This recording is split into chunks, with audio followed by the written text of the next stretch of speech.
Bonjour et bienvenue sur La Nature en Images. Au sein de cette vidéo, je vous propose une sorte de petite foire aux questions parce que le printemps arrive, je sens bien que ça va vous titiller.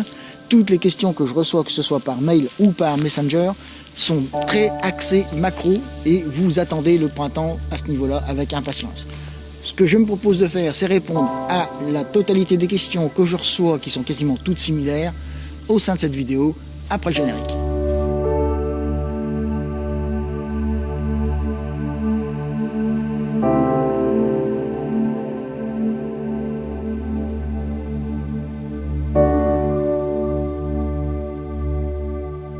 Bienvenue à celles et ceux qui découvraient La Nature en Images. Petite présentation de la chaîne, c'est une chaîne vidéo dédiée photo, où vous allez pouvoir apprendre les bases de la photographie naturaliste, aussi bien de l'ordre de la macro que de l'ordre de la photographie dans son ensemble. Accès naturaliste, donc nature. Et comme je vous l'ai dit en pré-introduction, vous allez découvrir au sein de cette vidéo un petit peu une foire aux questions que je reçois. Les questions sont quasiment toutes ciblées de la même manière. Quel matériel me faut-il pour faire ce genre de photos? Est-ce qu'avec le matériel que je dispose, est-ce que je peux faire ce genre de photos? Quel réglage faut-il que j'utilise pour arriver à mes fins, etc., etc. Première question que je reçois qui devient récurrente, quel réglage faut-il que je fasse pour obtenir les photos de proxy ou les photos de macro que vous faites? Déjà, avant de parler de réglage, première chose, je vous renvoie aux vidéos que j'ai faites sur la chaîne qui traitent de la macro. Il y a 7 vidéos dédiées à la macro proxy. Dans ces vidéos, vous trouverez toutes les questions-réponses que vous avez besoin pour la pratique de la macro. Ceci dit, je reviens sur une chose qui me paraît très importante et j'en suis désolé parce que vous devez entendre ça à longueur de journée lorsque vous posez des questions à droite à gauche. La réponse sera peut-être la même, mais auquel cas combien importante, il faut que vous appreniez les bases de la photographie. Je suis désolé d'insister sur le fait, mais si vous ne maîtrisez pas les bases de la photographie, vous ne parviendrez jamais à un résultat correct. Quel que soit votre matériel, quelle que soit votre pratique, si les bases ne sont pas acquises et maîtrisées, vous n'arriverez jamais à progresser. Lorsque je parle de base, je parle évidemment du triangle d'exposition, de la profondeur de champ, du bokeh, toutes ces notions qui sont propres à la macrophotographie et qui sont hyper importantes dans la pratique. Alors je sais bien, j'entends très régulièrement autour de moi, notamment quand je donne des cours ou quand j'assiste aux réunions de mon club photo, ouais mais moi je suis là pour m'amuser, je suis pas là pour me prendre la tête à apprendre les règles, à faire de la photo pro, machin. Non, nous n'en sommes pas là.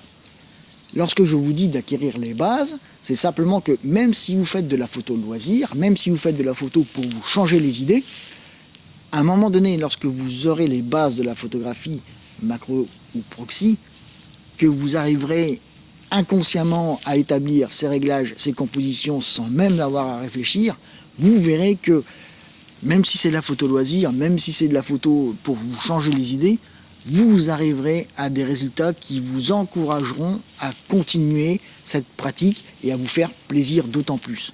Parce que je suis désolé, mais ô combien, lorsque je donne des cours et que je vois des élèves arriver qui me tiennent ce discours, que j'insiste lourdement, et qu'à la fin du stage ou du cours, ils arrivent à sortir quelque chose qui leur fait plaisir et qui leur donne des sensations, et bien là, moi je dis que c'est gagné. Encore une fois, nous avons beau faire de la photo loisir, ce n'est pas pour autant qu'il faut négliger le reste. À la limite, faites-vous plaisir, faites des photos. Voilà en ce qui concerne la réponse que je pourrais donner pour vos réglages. Allez voir déjà les vidéos de la chaîne YouTube. Je vous dis, il y en a 7 qui traitent de la macro-photographie proxy. Vous trouverez forcément votre bonheur dans ces 7 vidéos. Ensuite, acquérissez les bases de la photographie. Elles vous serviront pour la macro et la proxy, c'est indéniable. Approchons le domaine matériel.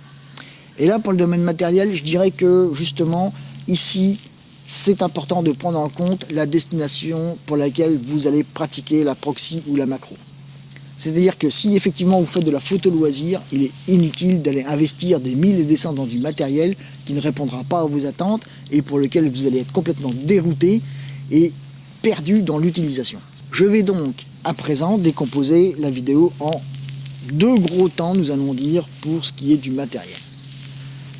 Premièrement, il vous faut un boîtier, bien évidemment, que ce soit un boîtier APS-C ou un boîtier full frame, cela n'a pas d'importance.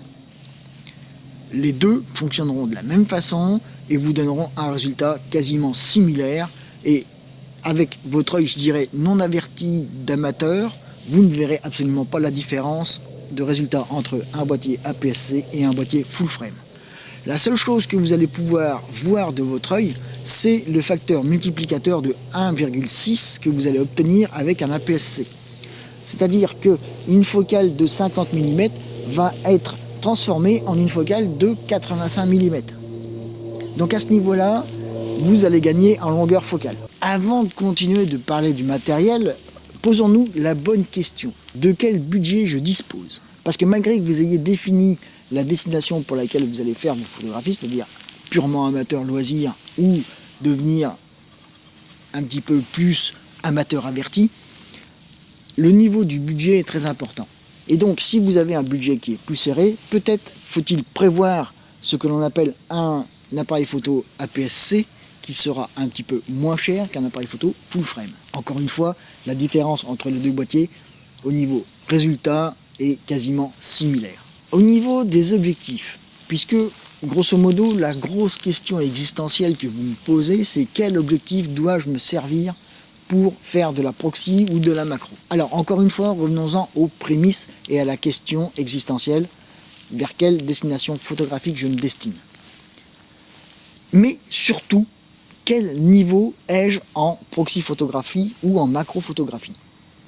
Alors là, le conseil primordial que je vous donnerai, c'est pour vraiment les débutants purs de s'orienter déjà sur une pratique de proxy photographie, c'est-à-dire d'opter pour des objectifs à plus ou moins longue focale, c'est-à-dire du 100-400, du 60-600, du 150-600, de manière à s'éloigner un maximum de son sujet, afin de ne pas l'effrayer ou le déranger dans ses activités. À ce moment-là, grâce à ces types d'objectifs, vous allez pouvoir faire vos compositions, faire vos cadrages comme vous l'entendez. Votre sujet ne sera pas forcément effrayé, si c'est un papillon par exemple, ou un insecte similaire. Et vous aurez tout le loisir de lui tirer le portrait, de vous exercer, de vous entraîner et d'acquérir les bases photographiques nécessaires. Ensuite, il faut partir du principe que plus vous allez être à l'aise avec la manipulation de votre 100-400 par exemple, ou de votre 150-600 ou 60-600, plus vous allez pouvoir raccourcir cette focale et ainsi vous rapprocher de votre sujet. Vous pourrez donc, à partir de ce moment-là, passer sur du 70-200 par exemple, ce qui vous permettra de passer sur un objectif avec des qualités optiques meilleures et un meilleur rendement, je dirais, photographique, à condition de prendre du f4 ou du f2.8. Alors sachant que le f4 est un petit peu moins performant que le f2.8, bien évidemment, sinon ce serait pas marrant. Mais vous voyez, plus vous allez vous aguerrir dans la pratique proxy, plus vous allez pouvoir vous rapprocher de votre sujet et passer à une pratique macro. Plus votre pratique va s'améliorer, encore une fois, plus vous allez pouvoir, encore une fois, raccourcir cet objectif et passer à une version 105, 100, 90, dite macro. Et là, vous allez pouvoir vraiment vous rapprocher de votre sujet. Alors, tout à l'heure, je vous ai parlé du 100-400 parce que potentiellement, vous allez pouvoir faire de la proxy à environ entre 3 et 5 mètres. Si vous passez sur du 70-200, vous allez pouvoir vous rapprocher entre 2 et 4 mètres. Et si vous passez sur un objectif macro, vous allez pouvoir vous rapprocher à moins d'1 mètre. Mais attention, la pratique macro à moins d'1 mètre demande quand même de maîtriser l'approche et de maîtriser les bases de la macro. Pour répondre à une question qui m'a été posée, puisque sur la chaîne vous avez plusieurs objectifs macro en test disponibles, vous pouvez vous faire une idée entre le 105 macro de GDN par exemple, le 90 macro FE de Sony, le 70 macro de Sigma, encore une fois, vous en avez pour tous les tarifs. Personnellement, si j'avais des conseils à vous donner, n'hésitez pas à regarder le Laowa 90 macro f2.8, le dernier test disponible sur la chaîne. C'est un objectif qui est grosso modo aux alentours de 750 € et pour ces prix, vous avez une optique qui est quand même formidable. A contrario, elle n'a pas de stabilisation ni d'autofocus. Je vous renvoie sur la vidéo en question, disponible encore une fois sur la chaîne.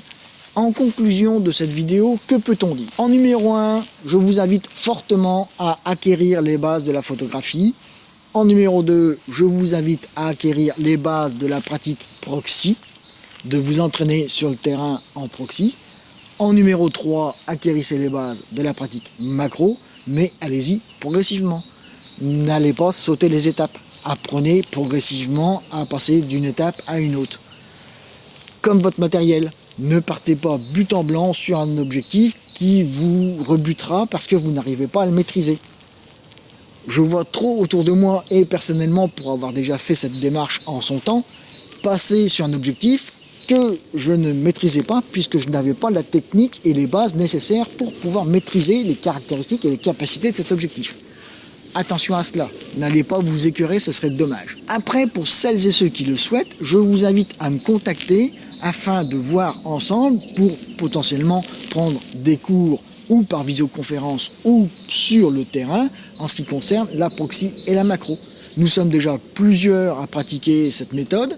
Je fais des visioconférences en moyenne une fois par mois. Ces visioconférences durent entre 1 heure et 1 heure et demie.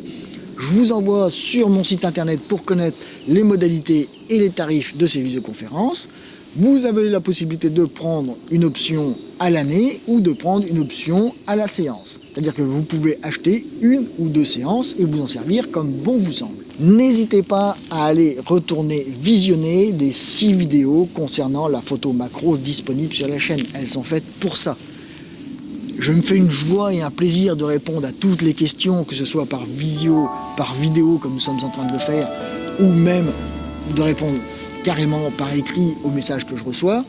Cela ne me pose aucun problème, mais encore une fois, je ne peux pas vous dire le contraire de ce que vous entendez tout le temps, c'est-à-dire acquérissez les bases et allez chercher la progression tout petit doucement sur le terrain, ne sautez pas les étapes.